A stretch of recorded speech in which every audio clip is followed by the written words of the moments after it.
My name is Dr. Marilyn Robitaille, and I'm the Director of Study Abroad and Global Exchange. My office is in the Thompson Student Center right by the pool tables in the lower level.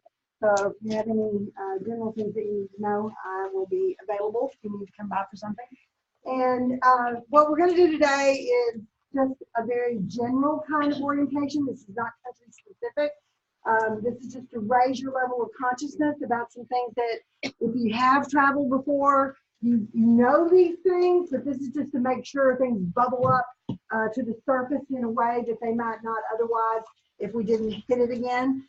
This will also be on in the portal. There's a version of this that you may have run across that Carlos Figueroa and I did together a couple of years ago. This is a little more updated, but if you need review, you can take a look at that. This is gonna make me crazy. I have to control it. Okay, well, that's good. It'll be, there it goes. Okay, so what to know before you go.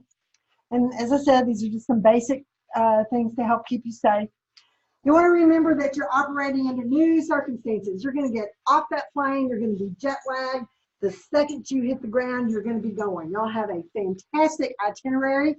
The amount of things that you're going to see during spring break, during this short amount of time, is going to be the equivalent of what normal people go and take 3 or 4 weeks to see. Wouldn't you agree with that? Yes. That the kind of itinerary that y'all have is you are constantly on the go. So you're going to be a little excited. You're going to be a little jet lagged, and those combinations can sometimes make you put your guard down a little bit if you don't think through. Take a moment to take a deep breath when you first arrive, and just kind of say, okay. Dorothy, I'm not in Kansas anymore. This is a whole new way to see things. I like to quote Oprah. Oprah always talks about that little voice in the back of our head. Make sure you tune that way up. We have that little voice of common sense down really low in our familiar area where we live and work and play, and you just feel safe wherever you go. And that's that level of familiarity you have. You need to tune up the volume on that little voice in your head with common sense. So if you're someplace and there's a dark alley to go down or a fully lighted way, take the lighted way. You know, if somebody's standing too close to you on public transportation and you go, they're standing a little close. That's that little voice in your head. That's that common sense saying, maybe I better step away. They're not giving me enough space. Maybe they're about ready to put their hand in your pocket, you know, and so you just want to raise the volume up a little bit on the common sense. You definitely do not want to become like a sheep. You want to pay attention to your surroundings. When you're with the big group, you're going to be fully engaged. You're going to be seeing things. You're going to have a destination. You will be walking with the group. It's really easy, and I've seen this happen before, to stop and look at something in a store or to be talking to somebody, and you look up and all of a sudden your group is gone. They're going to have people in the front, they're going to have people in the back, but that doesn't mean you don't need to be responsible for where you are and what you're doing and what the itinerary is. If the itinerary says we're going to go to this museum and then we're going to go have lunch, know where you're going. Don't leave it up to your good faculty who are seasoned travelers to take care of you. Make sure you have some idea about where you're supposed to be and where you're going. If you did get separated, then you don't have any drama. It's not, I'm just wandering around Dublin, Ireland by myself and I don't know where to go. You know, say, well, I missed that part of the group, but I know where the restaurant is. I know what the name of the restaurant is where we're going to meet for lunch or whatever. So pay attention to your surroundings. If you're walking and you've gone through 3 red lights before you take a right, kind of pay attention to that. If something happened and you had to get back. This is a really easy thing that can happen. You can get real sloppy. You're probably going to stay together down one big hallway, and there'll be all these Tarleton people, and you'll feel totally confident, so you'll run down the hall to do something or to borrow something or whatever. You leave your door wide open. That doesn't mean just because you know people in the hallway that you have the whole hotel booked. There will be strangers in the hotel. And so you definitely want to lock your room. Don't invite problems by leaving your money and your phone and all your stuff out all over the dresser. put things away. I do this if I'm staying in Dallas. You know, don't invite a potential thief by leaving everything out in broad daylight, in broad sight. Put it in a drawer. You definitely want to keep up with your belongings. One trick that I use if I've been out doing something and I've got a backpack and I've got a shopping bag, I say to myself, 1, 2, I've got 2 items. Again, you're excited, you're in a new place, you're dealing with new situations. It's really easy to set that bag down if you're making change or you're talking to somebody and go off and leave it. We have students that lose things, important things, every single summer because they weren't paying attention to what they had. And so if I've gone shopping and I've got a purse or a backpack and 2 or 3 bags, I always count. I've got 3 things. And just making that mental note in your head that, oh yeah, I've got 3 items, or I've got my backpack and that's all I've got. You know, then you can rest assured that you will remember it and it'll be easier to keep up with your belongings. I personally, back in the day when our phone wasn't our camera and we traveled with cameras, I personally have lost 3 cameras because I got excited. I was taking pictures at the Spanish Steps. I put my camera down. I turned around and went, oh, my camera. I turned around, it was gone. You know, and so don't let that happen to you. You especially want to keep up with your passport. You will not leave home without it, and you will not return without a passport. It's the most expensive documentation that you have. If you have to get a replacement, it's a pain. I'm going to tell you some little things to think about as far as your passport goes.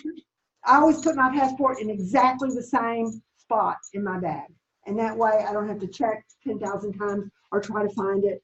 You know, and I cannot tell you how many war stories I have about passports. So keep up with your passport because it's a pain. It's not impossible to get a new one, but you have to go to the Capitol, you have to wait in a long line, you have to pay a lot of money. It's just not much fun to have to get a new passport. Also, make sure that your passport is kind of late to tell them this. I hope y'all mentioned this before. Your passport shouldn't be about to expire. I think everybody is in good shape. I haven't personally gone through and looked at the ones that you downloaded in the portal, but if you're within 6 months of your passport expiring, that can be a little problematic. The other thing is make sure your passport is not all beat up. They have denied people access to getting on the airplanes because the passports were ripped or torn up. So make sure you take good care of your passport. Make 2 copies of that ID page, the one with your picture on it. There's one that you've downloaded in the portal that your faculty will have access to. Leave one at home with somebody that you trust and take the other one with you. Just fold it up, put it in your wallet so that you have an extra copy.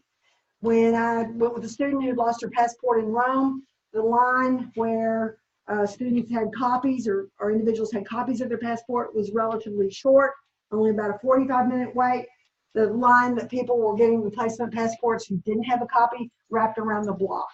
So it's always good to have a copy. The other thing, and this is something that y'all can deal with when you're on site, is I make a mental note of where am I going and is my passport safer in the back of my suitcase, closed up, shoved under the bed, or shoved in the closet someplace, closed up and locked in my hotel room. Is my passport safer there or with me? I go to London a lot. When I go to Portobello Road Market, it is the European pickpocket capital of the world. I figure my passport is safer if I leave it in my suitcase, in the closet, locked in my hotel room. Always travel with a copy. Don't go out someplace without any identification.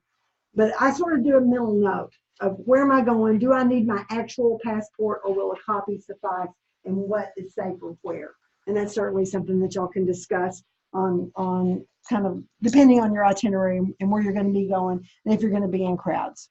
You definitely want to use the buddy system. Your faculty leaders will be anticipating that you'll use the buddy system. Of course, that's easy when you're all together. There's everybody going together as a group. But in your free time or going out after they're finished with the day's activity, do not go out alone. You're breaking the rules if you do, and it gets dangerous. You certainly want to avoid looking as conspicuous as this guy. Leave expensive stuff at home. There's no need to bring expensive jewelry. As it is, you walk around with a sign on your forehead that says, "I'm a tourist. I'm a rich American. Please rob me." So you want to, cue that down as much as you possibly can. The way you're dressed now, comfortably, or some business attire perhaps for some of the visits that you'll be doing. And they'll tell you more about site-specific kinds of requirements for your clothing. But just keep in mind, leave the expensive jewelry at home. Comfortable shoes are essential. Don't break in a brand new pair of shoes, the day you're getting to Ireland. Make sure you have some shoes that you absolutely know are comfortable.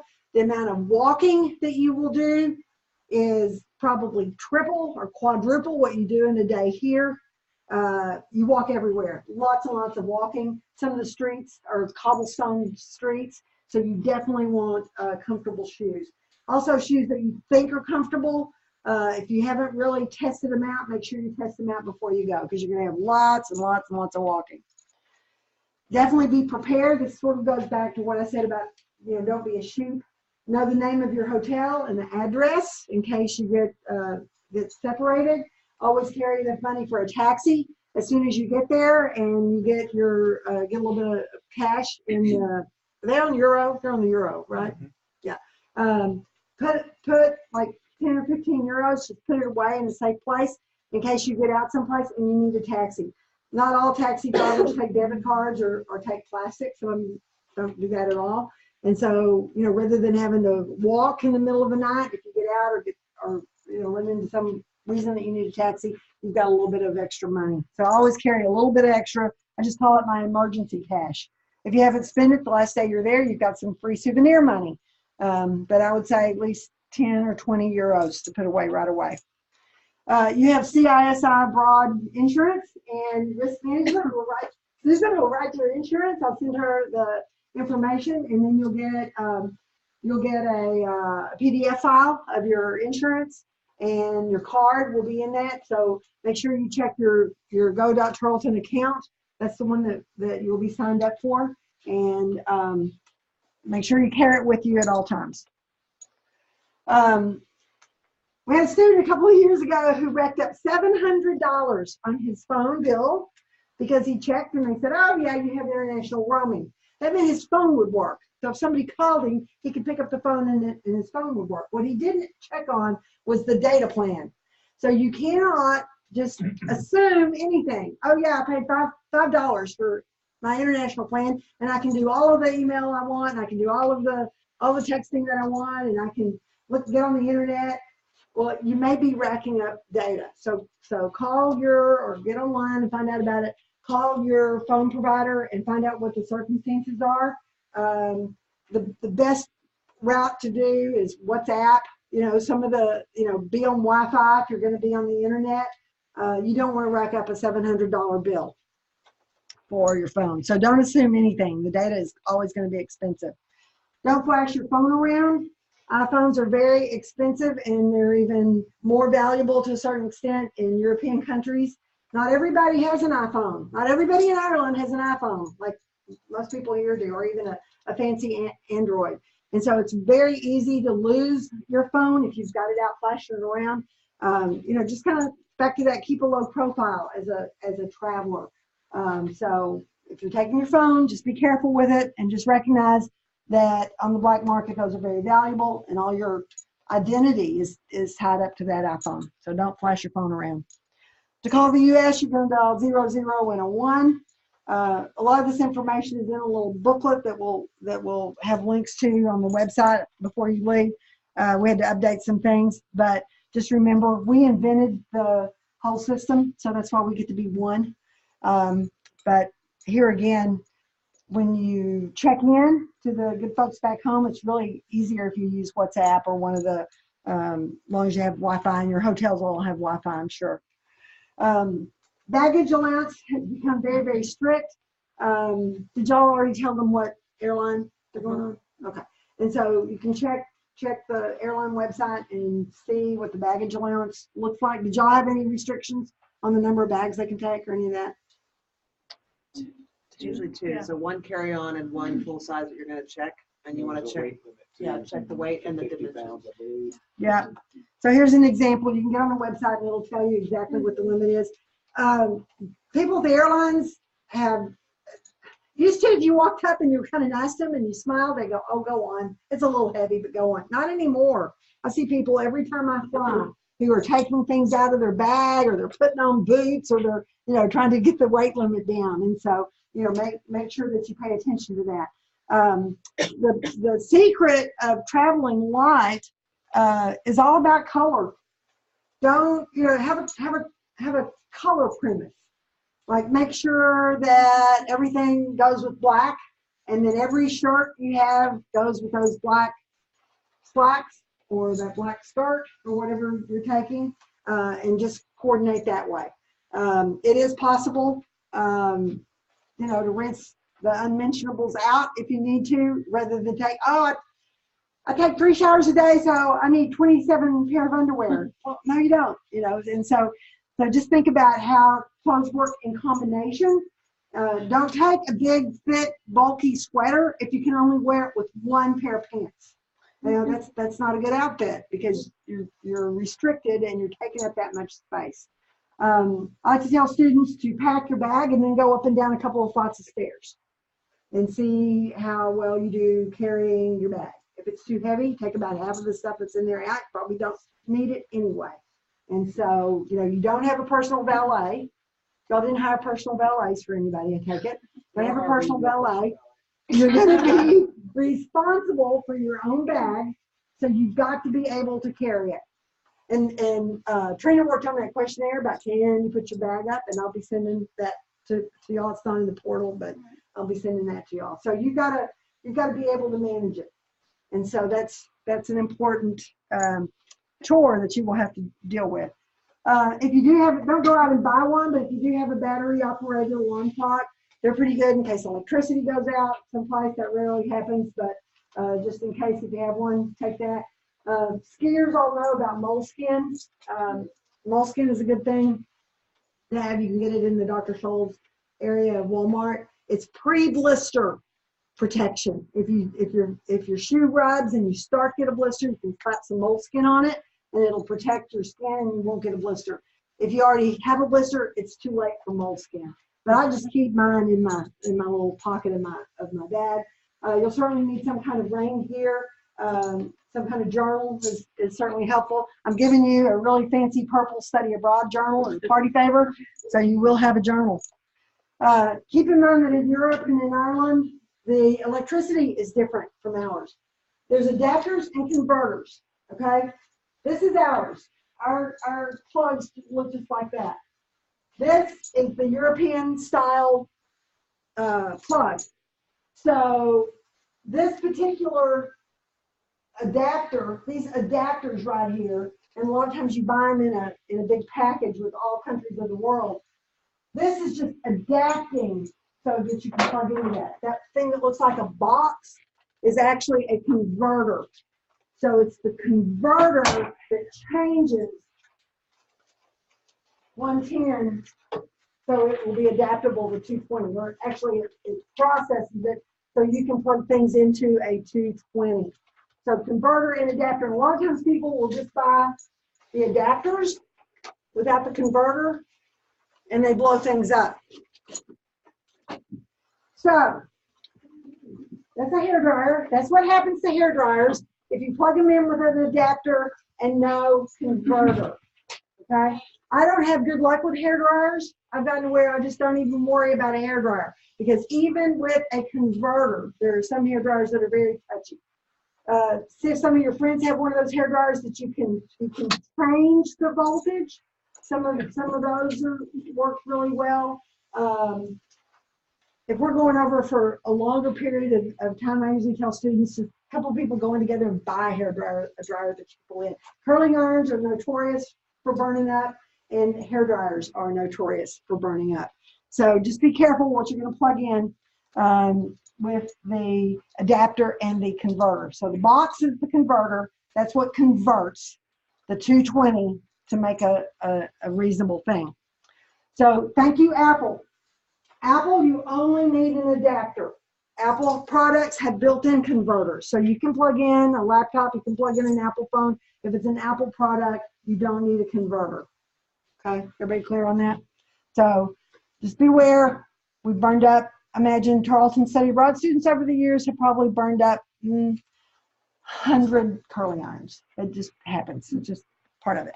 And they're relatively, these items are cheap. I mean, you can Yeah. get them on Amazon for $7 to $12. Yeah, and people could go in together and get a hairdryer and if you just got to have one, you know. But I just If you buy suggest, it over there, it is not cheap. Right. Because when I went over to Paris this summer, I had to buy one. I forgot mine. Had to buy it for like $30-something for just the adapter, not the converter. what is going on with I this? sent all of you guys a link to like a $12 or a $14 one on Amazon. Okay. And that worked beautifully last time for me. What happened to this? It just, something did weird. So close that.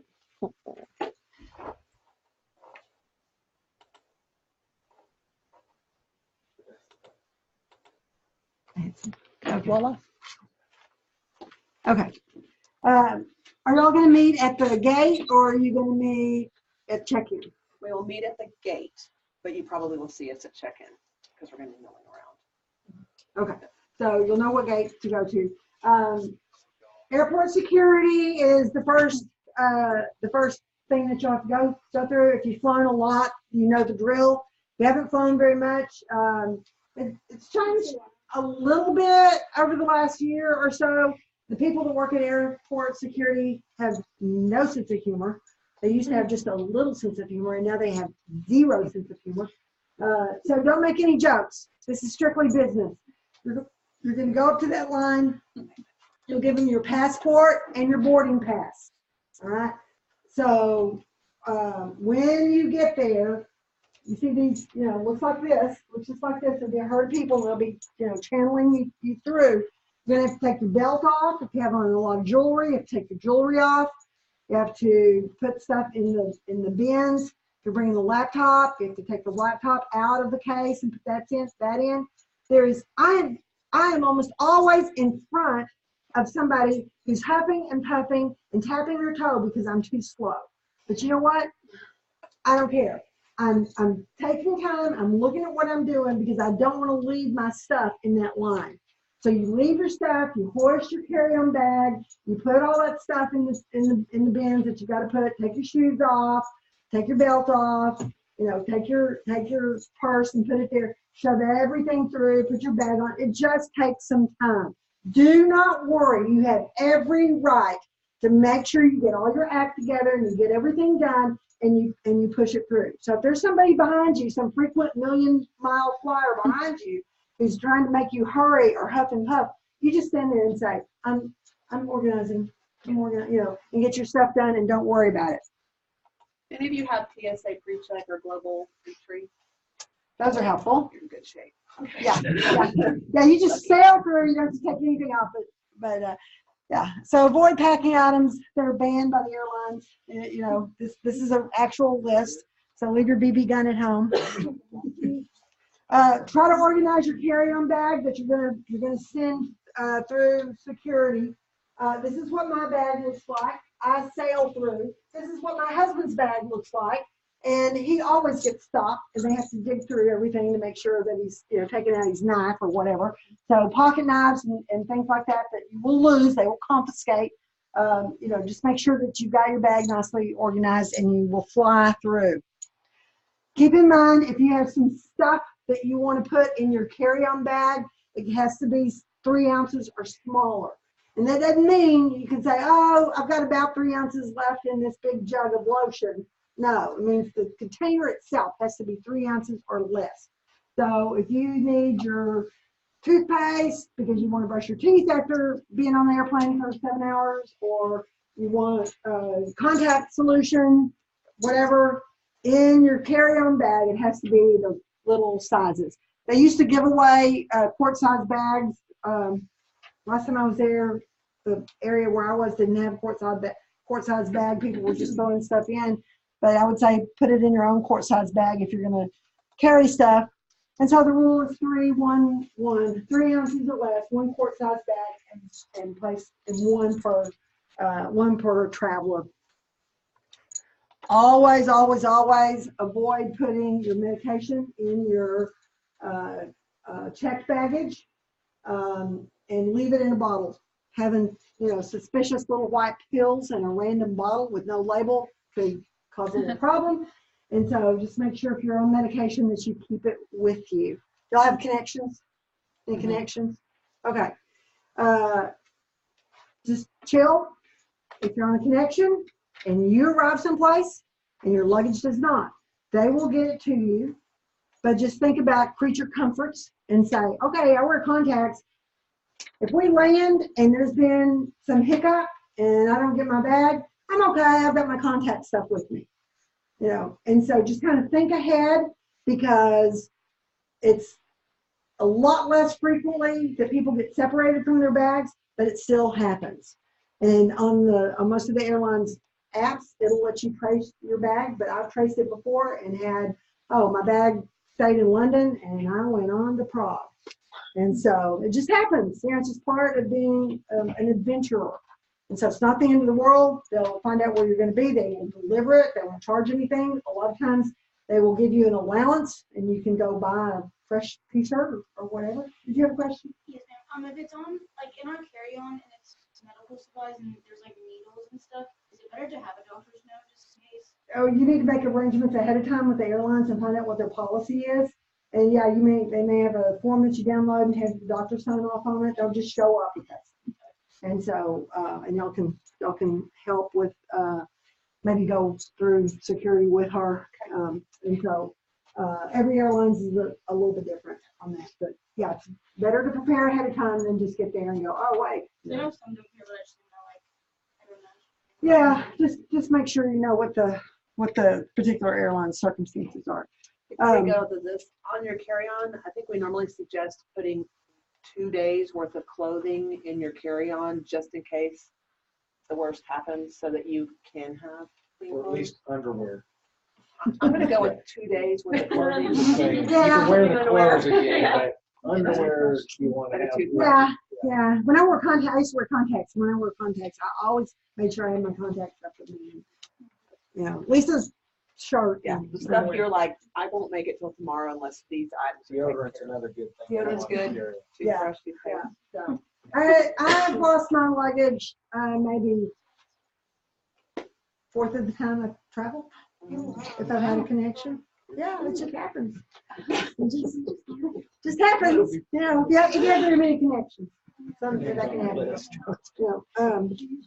be prepared. Be prepared, and then when you arrive and your luggage is with you, you'll go.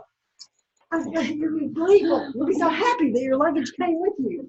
So that's what expect the worst, and then you'll be happy when it arrives.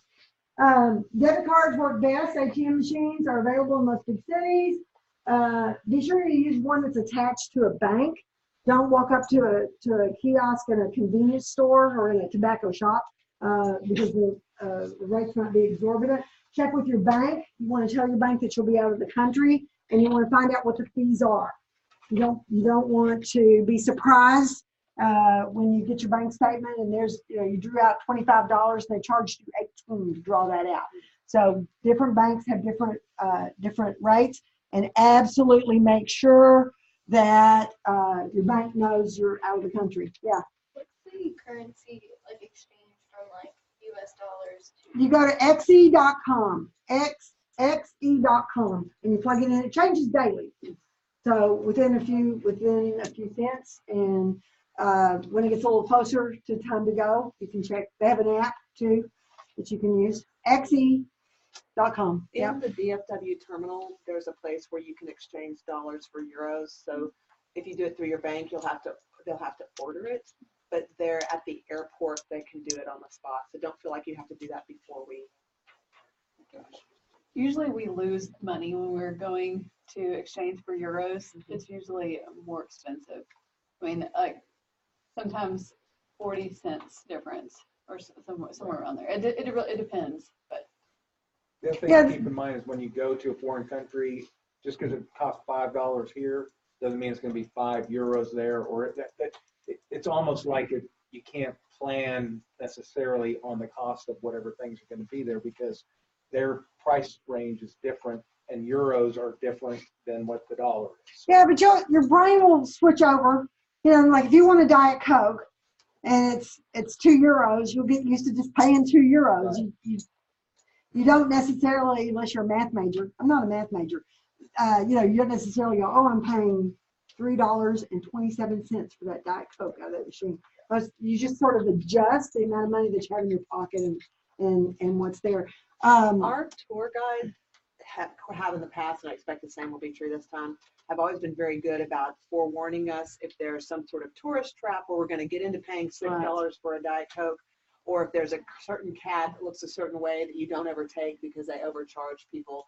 So they're very good at keeping us safe and out of trouble in those regards. Right, right. And unless you have a certain kind of card that the charges are more than normal, which you can find out from your bank, the debit cards are usually a little better deal than what's in the airport, and you're not going to get thousands of dollars anyway. So record, if you're taking a credit card or debit card, record the account number and the contact number. You know, it's on the back of the card.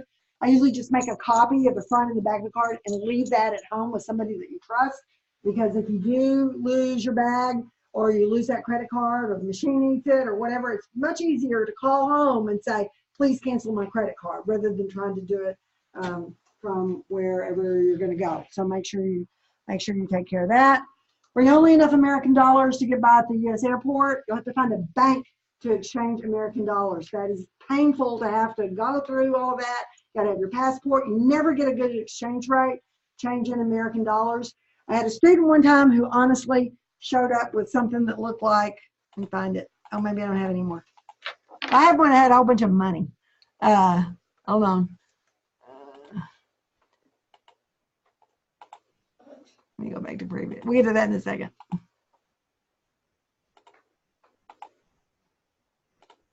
There you go. There it is. Had a student that showed up with a wad of cash like that. And it's just crazy. That's one thing. If you lose, it's gone. It's lost. And so at least with a debit or a credit card, and you get a minimum amount of money, you don't need all of your spending money in American cash.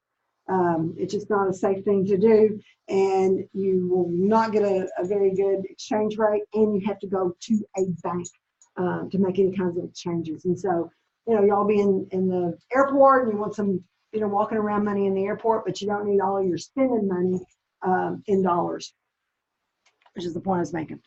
So don't keep all your important documents and money in one place. And that means if you've got a zipper bag area of your backpack, don't put everything in that one zipper bag. Put maybe your passport in one place, and then over across the way, put your money in another place. Just be careful about having everything all glommed up together, so that if somebody pickpocket did put their hand in your bag or in the back of your backpack, you always want to watch your backpack and make sure it's not open or whatever as you're walking around, so that a pickpocket could put their hand in and grab everything all together. We had a student whose wallet looked like that, and when he saw this slide, he goes, that looks just like my wallet.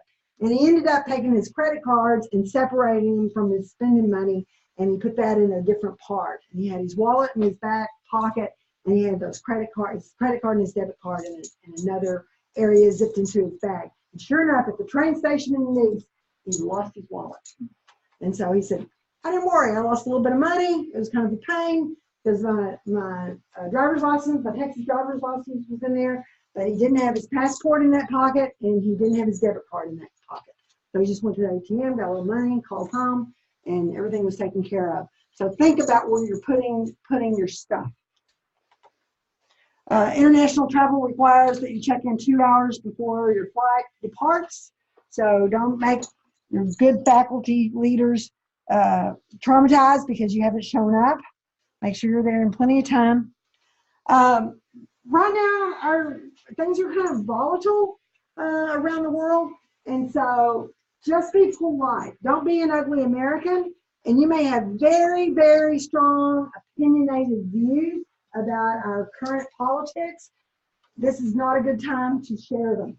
And so just be the polite American and not the ugly American, and don't open up controversial topics of discussion. That doesn't mean you can't talk to people from Ireland about what they believe or what their politics are. You can talk to them, but just be aware that there's a lot of raw emotions right now among people, and don't create problems where none has to exist. You've got to retune yourself to be accountable, because right now you are away, you're at college, you're doing your own thing. You don't call home and say, Mom, it's 10 p.m., I'm home. You don't do that.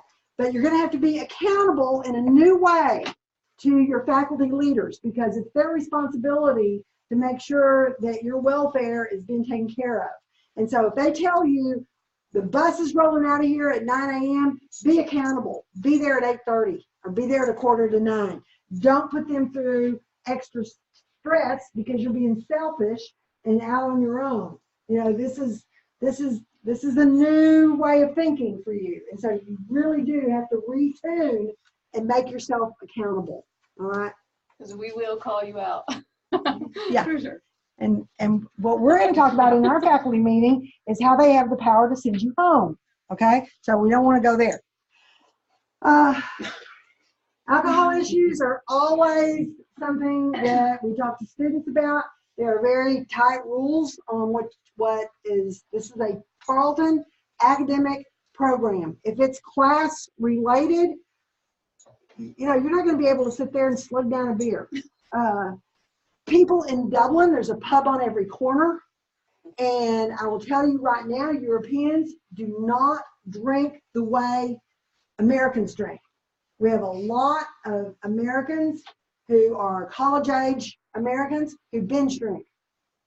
They don't do that. Maybe it's because they've grown up with alcohol, from the time they're 12 and can go to the pub with their parents.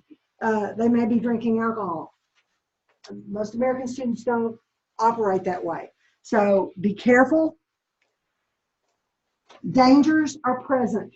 The best advice I can give you is don't pay all this money to go sit on a bar stool, because the biggest problems that we have ever had have been alcohol related. And, it's not like you're going to some country where there's no alcohol. It flows freely. It's everywhere. But just kind of think through your level of responsibility. So be aware of what you're drinking, how much you're drinking, and never ever leave a drink unattended. And don't be tempted. Public drunkenness is frowned upon wherever you are. Excessive consumption of alcohol has been identified as the single greatest risk factor for study abroad participants. Think about that.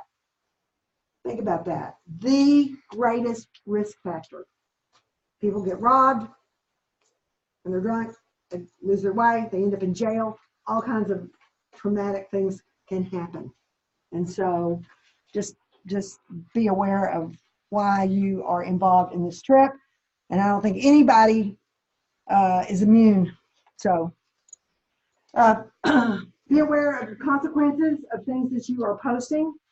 I'm not saying you need to be censored, but if you're out someplace and there's, you didn't pay attention to the avoid drunkenness and you're posting pictures in a pub of you and all your friends slugging down the beers, and that's what shows up, you may put the program in jeopardy, you may put yourself in jeopardy.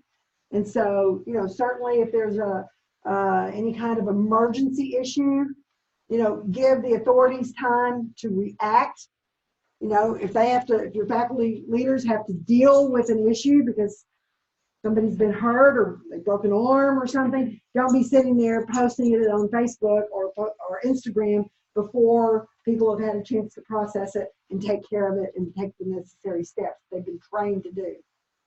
Okay, so just be aware of what you're doing, and don't make your grandmother look like that. Don't go off alone with somebody you don't know well. You are not there long enough to meet somebody and go off alone. You are not there long enough. And there are people who prey on American students because they think we're naive. And to some extent we are. Just because somebody's wearing a UT t-shirt doesn't mean they're from Texas. Doesn't mean, oh yeah, sure, I'll go with you. So And I've got war stories on that. I've got a student who jumped on a motorcycle and ran off from London and went to Germany with a guy that she had just met. Luckily, she got back. You know, I was not happy with her. You know, and so just make sure you're not stick together. You've got all of these people that know you and care about you, and so don't assume anything. Don't leave friends alone for any reason. In the last 2 years, the only major problem we had was because a group of people got ready to go, and one person said, "I'm not ready. I'm staying here." And when he got back, he almost got arrested. And so, you know, if you're the one that wants to stay, but the group is going, give in. Stay together. If you go someplace, consider yourself obligated. Make agreements ahead of time. We're going to go out. We're going to go to a movie. We're finished with our school stuff. We're going to go to a movie, and then we're going to go have dinner. And then we're going to be home by 10 p.m. Make the arrangements, make the agreement, and stay with it. And don't end up by yourself. Ireland is 6 hours ahead, and so note the time change. One trick I do, after I get on the plane, they'll try to trick you into saying, "Oh yeah, now it's time for dinner, and now take a nap, and now wake up, it's morning time," and it'll be like 2 o'clock in the morning. And so just, I usually set my watch pretty soon after I get on the plane. So the sooner you can switch over to Irish time, the better. You're better off, and then you'll still be a little jet lagged, but you'll be less tired. I think usually the itinerary is designed to keep you on your feet. So no whining. When you get there, the plan is for you to start some activities, and you want to drink lots of water, but start some activities so your body starts to say, "Oh, it's morning time here. We're going to go do something." And then you can go to bed early that first night. If you need to take an afternoon nap, don't say, "Oh, I'm going to go to bed at 4 o'clock." You know, try to stay awake until 8:30 or 9, and then you'll wake up on Irish time. And so that's the secret. Drink lots of water, and don't go to sleep as soon as you get there. And so I think y'all probably have activities shortly after you get there. So no whining. Don't go, "Oh, it's 4 o'clock in the morning, Stephenville time." Don't even say those words. Don't even say that. Be on Irish time. Okay. Sleep on the plane over is the best advice I can give. Yeah. If you can. If you can sleep a little, your body will start to attune itself. And some people go, "Oh, I can't sleep. I'll just stay up and watch movies all night." But if you can, go to sleep. You may have a landing card when you arrive. And here again, don't be like the sheep. If the attendant is walking up and down the halls going, "U.S. citizens need a landing card," raise your hand and go, "That would be me. Let me have a landing card." Because if you get off the plane, you don't have one, then you've got to go, you got to go to the other little thing. Everybody's going on. They're waiting on you to fill out the form. They have your passport. They will tell you your address of where you're going to be. In the UK, that has to go on the landing card. So you have to have your passport out. That's a good time not to lose your passport, because you'll have it out. Don't just stick it in the back of the seat right before you're landing. Depending on, I haven't figured out, some of the U.S. government websites say custom card, and other ones say biometrics. If you have global entry, you'll just zoom right in. Otherwise, you may have a card when you arrive. Keep in mind that there's certain things that even if you buy them at the airport in Ireland, you can't get them back in. Like, don't buy sausage. You can't bring sausage in. And so there's certain things. There's all kinds of restrictions on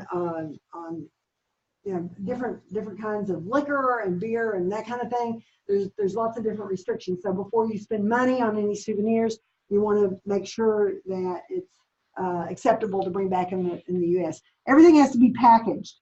Don't buy something at a market or a homemade cheese or something and think you can bring it in. Everything has to be in packages that you bring in. And they will have the dog sniffers there, so don't bring any contraband in.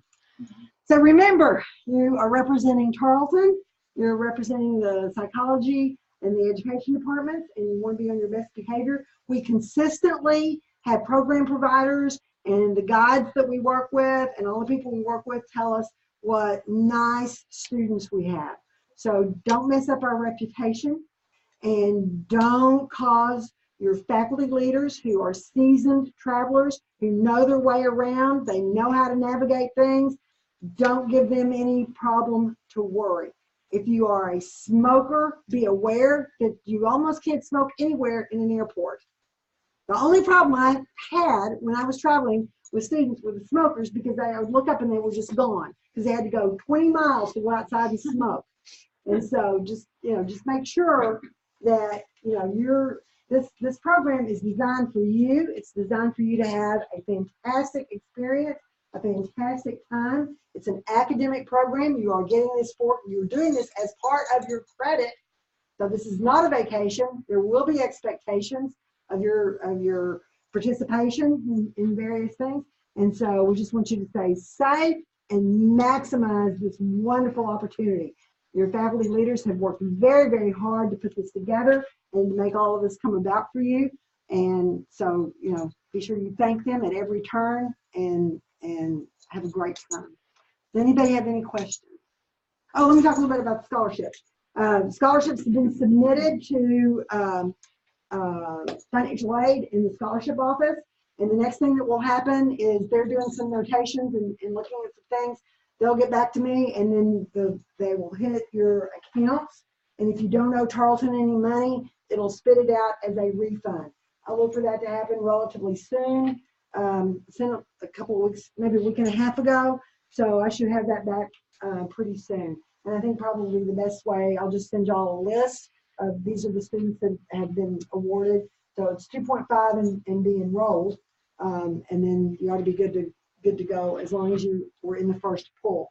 The scholarships are organized first come, first serve. So we pulled on February 4th. So if you applied before February 4th, we've got a lot of summer school people who applied February 4th, but those will be awarded. There was enough money in the pot for everybody that qualified at that point to be awarded. So Do you know the amount? Be $1,000 unless there's always people that have, and I don't know how any of this works because I don't do the financial aid part, but there's usually people, and this is one of the reasons it takes a little longer. There's people that have different maximums on what they are allowed to have on the financial aid, and so sometimes the set amount's $1,000, but sometimes there's you get $899.43. So I'm not sure, but I'll make a note of that. I'll have that list when I send the list, and so we'll know the amounts. But it's probably $1,000 of scholarship money. We're on Instagram. It's under hashtag Tarleton Abroad. So please post pictures on Instagram and like us on Facebook on the Study Abroad app on Facebook. The Study Abroad Fair is always the last Thursday in September. So if you're not graduated by then, plan on encouraging people to come to the fair and just be part of the advocates for Tarleton Study Abroad. Paris and Amsterdam 2020. There you go. 2020. There you go. Let me give everybody a party favor. And if you have any questions, don't hesitate to see me. It's been a pleasure being here. And I wish I was going more. Okay, guys, don't leave yet. We need to collect tip money from everyone. And if you're on my EF Tours list, I sent you guys an email, those who keep getting EF Tours emails from me about everything that's outstanding. I still have a really long list of people who need to take care of things, either in the portal or in EF Tours. And I was mean, and I was like, you're not traveling unless it's taken care of, okay? All right, I can have a scholarship money too. and she can hold your scholarship money to be people, right? Okay, so do y'all have any questions for, and let me go ahead and tell you who else is going to be traveling with you. It's going to be myself, Dr. Borchardt, Dr. Sloan. The Dean of the College of Education, Dr. Barkley, is also traveling with us, as is his staff. Susan Barkley, we also have another staff member from Waco, Ms. Kimberly Austin, is an advisor and program manager. She teaches in the psychology program there. So for any of you who might have family members or loved ones who are like, and we've had this before where they're very concerned that you're going abroad, and you have got a lot of folks, a lot of staff and faculty and leaders with you on the we will be watching over you, but again, don't give us any reason to have to wonder where you are, and do not get arrested, jailed. I'm gonna have to call your family. They're not gonna want to hear from me, right? This is a bad deal. So that won't be a good idea at all. I put on your handout some ideas for things to pack. The one thing that I thought of when Dr. Robitaille was speaking was I tend to use my phone a lot to take pictures. And we'll be gone all day. You won't be going back and forth to your room. I don't know what our tour bus will look like, if it'll have chargers, like anywhere to charge inside of it. So a portable exterior battery, and I would buy that now and not in the airport or abroad, because it will be like Dr. Sloan's experience, where it'll be 3 times the normal amount. But something that you can get 1 or 2 charges out of. My iPhone tends to just drain, and it's not that old. You don't know what the story is. I use it too much. That's what the story is, right? So that was one thing I did not put on your list. And so if you brought your envelope with your money, if you will drop that off on your way out, but I don't want you to leave yet, because I want to know if you have any questions, or if either of my colleagues have anything else they want to add. It says not to bring your laptop, so we don't need it. You will not need your laptop. I would not recommend it would just be a bigger hand and neck. I didn't know if we were gonna use it. No, you will have nothing to do while we are on spring break. I'm gonna Actually, bring an if you're iPad. in my class, you'll be writing a reflection every day, but you will not need your laptop to be able to do the writing. So yeah, You got a journal. you have a journal there, or one was provided, but yeah, you're gonna be writing every day, and then when your final part will be to summarize all of that in a final paper. So I'm going to bring an iPad just in case I need to access anything in the Tarleton portal, like, say, your passport number or your emergency contact number. It's easier for me to see it on a bigger screen, so I will have that with me. But I don't know, you usually don't bring something like that. Yeah, I can a little bit. But that's, go ahead. Okay, so I just want to make note, Dr. Ryan Harrison is going to send you all out a message a little bit later on, prior to departure. This is a gigantic group. We need y'all to be on time for things, so it's really important. Need to be early. Yes. So we're going to meet about 3 hours beforehand at the airport and kind of have a little discussion beforehand. The group is going to be split up, so half of you will be, more than half of you will be with Dr. Ryan Harrison and myself, and then Ms. Yaska, and then some of you will be with Dr. Sloan. You've already received that itinerary, but we're going to meet at the gate beforehand to discuss some things just about the trip and kind of how things work, because we usually have a little bit of time during this meeting to discuss a few things with you as well. So we'll need to do that right before we actually leave. So if y'all have questions or anything beforehand, send us messages, send us emails, because we've had a lot of trips like this. So if something comes up and you're like, I really wish I would have asked that, send that message to us and we'll be glad to answer those questions for y'all. On your handout, one of the first things on your to-do list is to text me. You have my cell phone number there, your name from your cell phone number, and I'm going to make a group meet for us. Unless there's something you guys prefer other than group me. It's worked well in the past. I know it's kind of old school at this point. Okay, group meet's okay. All right. So we'll make one of those for the entire Tarleton group. It works well for communication while we're traveling. People also share pictures through it. I'll probably make a separate one for just the folks traveling with Dr. Borchardt, Ms. Yaska, and myself, so that when we're at the airport, we can communicate with just our airline group. And Dr. Sloan may want to do the same thing for his and Dr. Barkley's group. Because at some point, someone's in the bathroom and we're like, we are getting on a plane. Where are you, right? I'm in the bathroom, right? So we'll do some of that as well. But then we'll have the bigger groups so that we can communicate. And usually what students will do is they'll use that, to say, hey, we're going to go to lunch at a certain place. We have lunch on our own or something like that. So you can use that for whatever you want to communicate with each other for.